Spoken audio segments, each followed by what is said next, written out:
Surprise! Bayaw, kumusta? Uy, lumaba ka ah.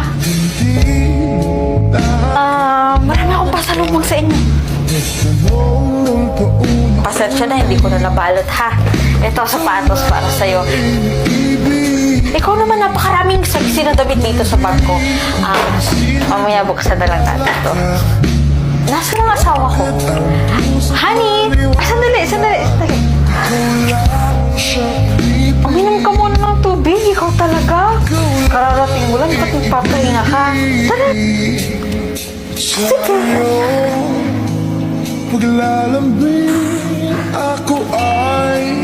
Alam niyo, dapat talaga, last month pa talaga ako nakauwi. Kaya lang, ayaw kong payagan ng amo ko. Alam niyo naman, birthday nung inaalagaan kong bata doon. Kaya ngayon na lang ako umuwi. Wala akong pinagsabihan. Na-surprise ba kayo? Na-surprise naman. Ay, for sure. Mas surprise yung asawa ko. Tawagin ko naman siya, honey? Nasa taas naglalaro para kumita ng pera. Ate, ang ganda naman ng mga dala mong damit. Alam mo talaga kung ano yung mga paborito ko. Kaganda niyan. Hay nako, sa amo ko yan na babae. Buti na lang naabutan ko bago pa niya ipamigay.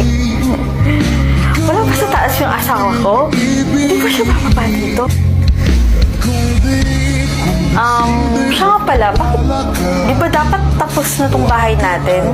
Nagpadala na ako ng ilang week pa. Medyo nadili lang ng konti pero ngayong week, tapos na to. Alam mo, mas maganda siguro pagpadagdagan natin ito ng isang kwarto, no? Para kapag kaanak na kami ng kuya nyo, alam nyo yun, diba? Alam mo, excited na ako makita yung asawa ko. Honey!